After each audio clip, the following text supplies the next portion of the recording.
Sanjeevani medicine നമ്മൾ provide ചെയ്യുന്നുണ്ട്. അപ്പോൾ നമ്മുടെ തന്നെ അംഗമായിട്ടുള്ള വിഷ്ണു ഉണ്ണികൃഷ്ണന് ഒരു മെഡിസിൻ കമ്പനിയുണ്ട്. അപ്പോൾ നമ്മൾ ഈ സഞ്ജീവനി പ്രൊജക്റ്റ് ആലോചിച്ച സമയത്ത് തന്നെ വിഷ്ണു ഉണ്ണികൃഷ്ണൻ ഇങ്ങനെ ഒരു കമ്പനി ഉണ്ടെന്ന് അറിയുകയും അങ്ങനെ ആ സമയത്ത് കഴിഞ്ഞ കമ്മിറ്റിയായിരുന്നു സഞ്ജീവനി കൊണ്ടുവന്നത്. അപ്പോൾ ആ സമയത്ത് സിദ്ദിഖിക്കൊക്കെ കമ്മിറ്റിയിലുണ്ടായിരുന്നു. അദ്ദേഹമൊക്കെ രാജിവെച്ച് പോകുന്നതിൻ്റെ മുന്നേ തന്നെ സഞ്ജീവനി പദ്ധതിയെ പറ്റിയിട്ടുള്ള ചർച്ചകളുണ്ടായിരുന്നു.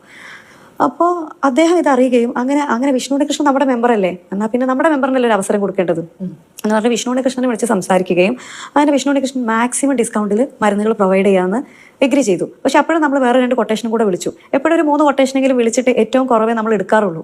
വേറെയും 2 കൊട്ടേഷൻ വിളിച്ചു. ആ 2 കൊട്ടേഷനേക്കാളും കുറവ് തന്നെയായിരുന്നു വിഷ്ണുവിൻ്റെത്. അങ്ങനെ AC പാസ്സാക്കിയതാണ് വിഷ്ണു ഉണ്ണികൃഷ്ണൻ്റെ കമ്പനി മുഖേന നമുക്ക് ഈ നമ്മുടെ എല്ലാ മെമ്പേഴ്സിനും സഞ്ജീവനി പദ്ധതി പ്രകാരം മെഡിസിൻസ് കൊടുക്കാമെന്നുള്ളത്.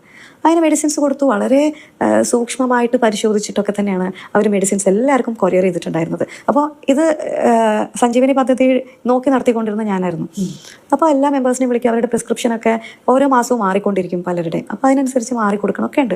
വിഷ്ണു ഉണ്ണികൃഷ്ണൻ്റെ ഈ മെഡിസിൻ കമ്പനിയിൽ നിന്ന് കൃത്യമായിട്ട് മെഡിസിൻസ് പോകുന്നുണ്ട്. അപ്പോൾ അതിൻ്റെ പേയ്മെൻറ്റും എല്ലാം കൃത്യമായിട്ട് പോകുന്നുണ്ട്. പക്ഷേ പിന്നീട് ഈ കമ്മിറ്റി വന്നപ്പോഴേക്കും ഒറ്റയടിക്ക് അതങ്ങ് മാറ്റി.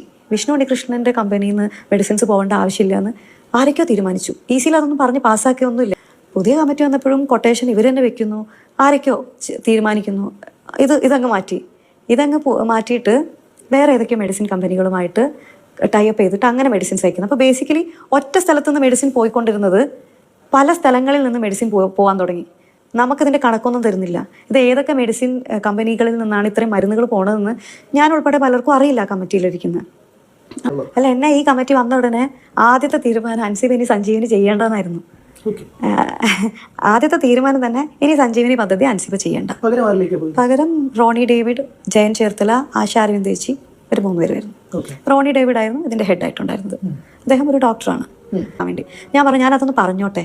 ഇല്ല അൻസിബ അത് പറയാൻ പാടില്ല. അൻസിബ ഇതിന് മാറ്റിയ കാര്യം ആരോടും പറയണ്ട. ഇപ്പോൾ എന്നെ പറയാൻ സമ്മതിച്ചില്ല. അത് നമ്മൾ പറഞ്ഞോളാം. ഇനി മുതൽ അൻസിബ നമ്മുടെ മെമ്പേഴ്സ് സംസാരിക്കേണ്ട, മെമ്പേഴ്സിന് ബ്രോഡ്കാസ്റ്റ് ആയിട്ട് കമ്മ്യൂണിക്കേഷൻ വേണ്ട, ഇവിടുന്ന് നമ്മൾ അയച്ചോളാം. അമ്മയുടെ സ്പോക്സ് പേഴ്സൺ ഒരാളായിരിക്കും. അത് പ്രസിഡന്റ് ആയിരിക്കും, അല്ലെങ്കിൽ സെക്രട്ടറി ആയിരിക്കും, അല്ലെങ്കിൽ ജോയ് മാത്യു സാറിന് പറയാം. വേറെ ആരും സംസാരിക്കാൻ പാടില്ല. ബേസിക്കലി എൻ്റെ വാടപ്പിച്ചു. ഞാൻ ഇനി അമ്മയെ റെപ്രസെന്റ് ചെയ്ത് പിന്നെ പക്ഷേ 1-2 ആഴ്ച കഴിഞ്ഞപ്പോഴേക്കും എനിക്ക് ഇതിൻ്റെ മെഡിസിനെ പറ്റി എന്നെ വിളിച്ചുകൊണ്ടിരിക്കും ഓരോരുത്തർ. എനിക്കത് മുന്നോട്ട് പോകാൻ പറ്റുന്നില്ല. ഇവരെൻ്റെ അടുപ്പിച്ച് വെച്ചുകൊണ്ട് എന്നെ മാറ്റിയെന്ന് എനിക്ക് പറയാനും പറ്റുന്നില്ല. ഭയങ്കര മിസ്കമ്മ്യൂണിക്കേഷൻ നടക്കുക. മരുന്നുകൾ കിട്ടാൻ ലേറ്റ് ആവും. അപ്പോൾ ഞാൻ ഇവരുടെ അടുത്ത് പറഞ്ഞു, എന്നെ മാറ്റിയതൊക്കെ എനിക്ക് കുഴപ്പമില്ല. നിങ്ങൾ എല്ലാ മാസവും ഒരു 20-ാം തീയതിക്ക് മുന്നെങ്കിലും മരുന്നുകൾ അയക്കണം. എന്നാലേ ഇത് പലയിടത്തും ദൂര സ്ഥലങ്ങളിലേക്ക് ബാംഗ്ലൂർ വരെയൊക്കെ പോകുന്നുണ്ട്. എന്നാലേ കറക്റ്റ് 1-ാം തീയതി ആകുമ്പോഴത്തേക്ക് എത്തുള്ളൂ എല്ലാവരുടെ മെഡിസിൻ. അതെങ്കിലും നിങ്ങൾ ചെയ്യണം എന്നൊക്കെ ഞാൻ പറഞ്ഞിരുന്നു. പക്ഷേ എന്നെ മാറ്റി എന്നുള്ള കാര്യം പറയാൻ സമ്മതിക്കുന്നില്ല. 2 ആഴ്ച കഴിഞ്ഞപ്പോൾ ഞാൻ നിവൃത്തിയോട് കാരണം ഞാൻ മെസ്സേജ് അയച്ചു, ഇനിയിപ്പോൾ എന്നെ പുറത്താക്കണേ പുറത്താക്കണം.